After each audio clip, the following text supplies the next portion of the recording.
estudos para a LESP, regimento interno, interpretação,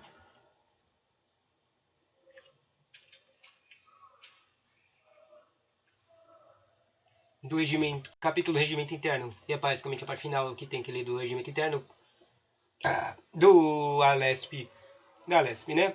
Tem muitas chances disso não cair, mas vamos lá.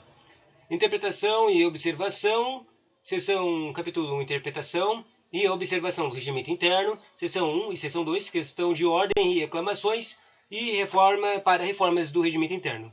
Quando fala de reforma de regimento interno, o básico é que está lá no começo do regimento interno de que só pode o cara mais alto de todos e a mesa mais alta de todas mudar. Depois tem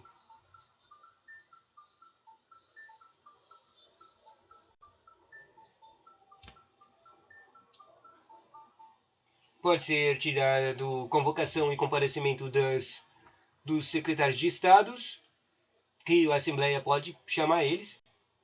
E daí tem a mesma coisa de... O título 9 tem a mesma coisa de antes, que é, quer dizer, da Congresso Nacional, que se eles não comparecerem mais, quer dizer, eles podem não comparecer, mas tem que justificar. E se eles não justificarem, é crime de responsabilidade, né? Daí tem convocação de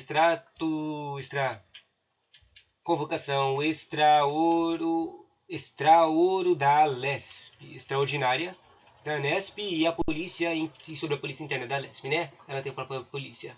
Depois tem a secretaria, disposições, título 3, disposições gerais e transitórias. E na verdade eu acho que a maioria dessas coisas que eu acabei de falar, eu falei os títulos, né, pra ter uma ideia, mas eu acho que a maioria dessas coisas não cai.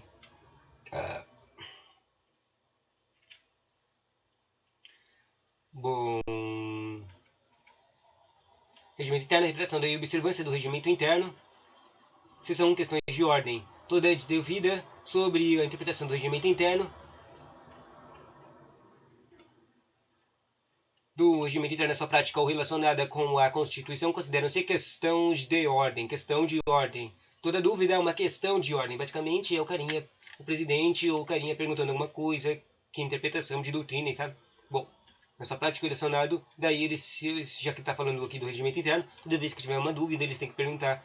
Tipo, olha, a gente pode contratar esse aqui, esse cara está com as prerrogativas certas para ser contratado, esse aqui é o cara responsável por fazer isso, entendeu? Bom, daí as questões de ordem, que falou agora.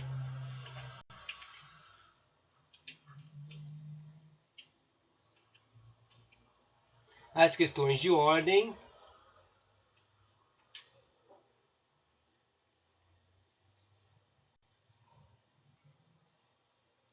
devem ser formuladas com clareza e com a indicação precisa das disposições a que se pretende suscitar.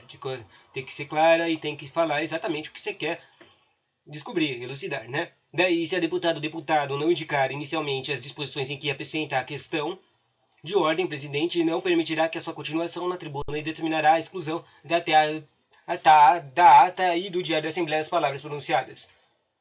Que o presidente pode tirar coisas da ata, certo? Praticamente os caras não deram a traquinho, então não dá certo. Não vai fazer, não vai responder as coisas, né? Tem que ter a prerrogativa, certo?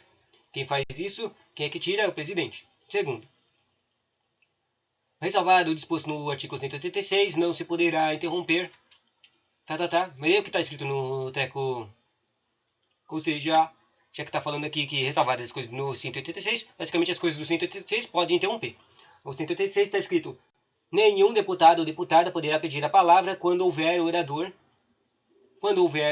na tribuna, exceto para solicitar a prorrogação do tempo de sessão e levantar questão de ordem ou fazer reclamação. Não pode prorrogação, ele só pode parar para pedir prorrogação de tempo e também fazer uma questão de ordem. Se lembra que é a questão de ordem que a gente acabou de falar, ela é a pergunta sobre o regimento interno. Basicamente, no regimento interno vai ter as coisas da ordem do tempo que os caras podem falar e Ou seja, se o cara tiver o cara está em dúvida em quanto tempo uma pessoa vai falar, ele também pode fazer uma questão de ordem, daí ele fala a relevância, certo?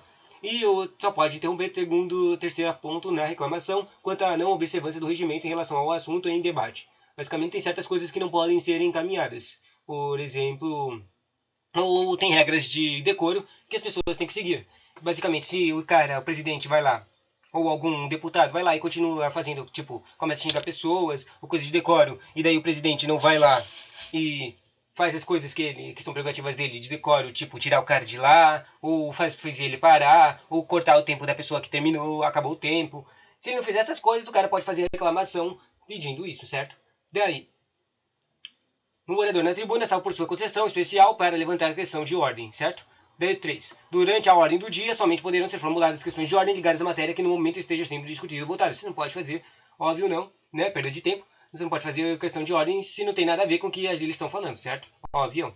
Quarto, suscitada a questão de ordem, sobre ela só poderá falar parlamentar. Parlamentar é o cara que está falando na casa, o cara de cargo político, deputado, sabe? Em contra-argumento a razões invocadas pelo autor. Suscitada fez lá. Daí ela foi lá, teve as prerrogativas lá, o cara falou as prerrogativas que estão no regimento interno, e daí pode ter contra-argumento razões invocadas pelo autor. 262. Caberá ao presidente resolver soberanamente no prazo de 60 dias. O que o presidente faz? Soberano resolve. Quanto tempo tem? 60 dias. Mas o que ele está resolvendo? As questões de ordem, que são outra que a gente está falando desde o primeiro capítulo do artigo. Ou delegar ao plenário a sua decisão, não sendo lícito a qualquer deputado ou deputada opor-se ou criticar a deliberação da sessão em que for adotada. Basicamente, quem decide sobre questão de ordem é o presidente. Lá só pode ter um contra-argumento básico depois que eles fizerem um contra de ordem, depois o presidente resolve a coisa, né? 263. O prazo para formular uma ou mais questões de ordem simultaneamente em qualquer fase da sessão ou contraditá-las não pode exceder 3 minutos. Basicamente, esse treco aí que você reclamou, que falou que tem alguma interpretação estranha ou dúvida de interpretação no regimento interno, você só tem 3 minutos para falar isso. Ou seja, antes de você falar, dê uma pesquisada lá no regimento interno para ver se você está certo o que você está falando, né? Você só tem 3 minutos para falar. Depois, 264, em qualquer fase da sessão poderá ser usada a palavra para reclamação. Basicamente, ele está falando que é a questão de ordem, o cara é dúvida, né? Se lembra que estava falando lá no 263 que ele podia reclamar, quer dizer, estava no 262, que pode interromper, certo? E uma das coisas de interromper é a questão de ordem, então qualquer fase da sessão poderia ser usada a palavra para reclamação, é o terceiro método que estava a falar para interromper, certo? Daí, aqui explica o que é reclamação. O uso da palavra, no caso deste artigo, destina-se exclusivamente à reclamação quanto à inobservância de disposição regimental. Regimental, regimento interno, entendeu? Daí, as reclamações deverão ser apresentadas em termos imprecisos e sintéticos e a sua formulação não poderá exceder 2 minutos. O básico que você pensar é aquela coisa de o carinha, o parlamentar, exceder o tempo e daí o cara vai lá e reclama, meu. Você não tá tirando, ele, cara, tá perdendo tempo o presidente e não tá parando ele, meu. Tá louco, né? Também tem coisas, quando os caras falam coisas nada a ver, né? Daí não pode fazer isso. Bom, polícia interna, secretaria, disposições gerais, É bem coisas limitadas essas coisas que caem no regimento interno, né? Era só até esse artigo mesmo que caía as coisas do regimento interno. Das reclamações da ordem do dia, da questão de ordem.